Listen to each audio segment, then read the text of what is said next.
inyong duties at what's na agad ng TV. Dahil ihahatid ko ang mga unang pastada ng Sharit. Cheers mo! Hot item number 1. Multi-awarded actor Christopher De Leon in demand sa TV at film. Naman, palaman, Batman. Unstoppable pa rin ang galing na nag-iisang Christopher De Leon hanggang ngayon.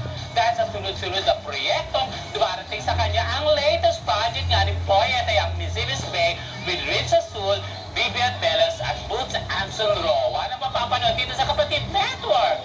Sa nga ni Poyet sa kanyang pagganap ni short but very significant role. Wow! Ang lalim talaga. May pinanghuhugutan ka, Sir Boyet. Basta masasabi na rin Boyet para sa mga bago at datihang artista, dapat daw itanim ng isang artista sa kanyang isipan na it's not the length of the role that counts, it's the performance. Wow! Very well said, Boyet. Parang pang-miss you lang. I like that. Oh, ano? Moving on for another chika. Hot item number 2. Bibigyan ng haring balik sa Amerika na. Mukhang may bagong pagkakabalahan na naman itong si Bibi. Dahil babalik siya sa New York, Cubao, for some serious commitment. What? Ano raw, wag ka masyadong serious, baka ma-stroke, te.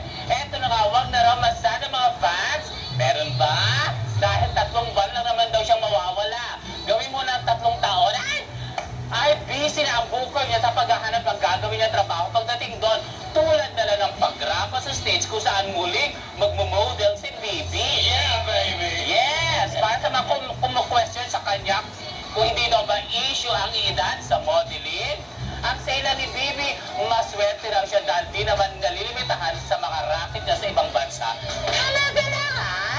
Yun nga, naka-lonely daw siya pagdating doon dahil hindi niya sure kung sila pa ng jowa niyang Kano. Ni jowa Kano. Best kung hindi ka pa sure sa akin, sure siya. Sure na sure. Diyos. Yes, sa akin na lang. Eto na.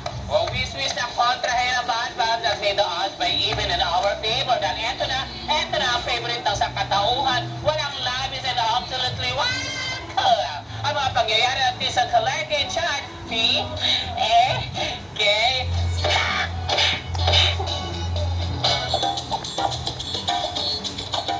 dito lang.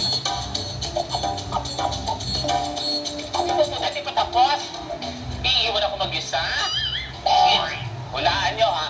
Isang young singer actress hindi nakilala ng makeup artist at stylist. Huwag naman sana ako yan. Sinit si na yung female singer actress na winner sa isang singing contest ang waay no sa hindi makilala ng kanyang mga aliporas na dumating sa isang event. Ang chika, very busy ang lola mo sa kalawat ka ng pageants, kaya naman na dumating siya sa event doon ay di na siya agad ay nagpaayos. Bigla siyang umupo sa dressing room, nginitiaan lang siya ng mga utaw doon. Plus, dinadaan-daanan lang siya, kawawa naman, ng makeup artist at stylist na kanina pa nag-aantay sa kanya. Nung hinanap siya ng dalawa, nagulat sila na magsalita ang mother na siya na po si... Dito na nalurk ang dalawang mag-aayos dahil binedba lang nila si artist at hindi daw kasi talaga akalain na siya pala si... Dahil ang iligig agad sila ng pasensya.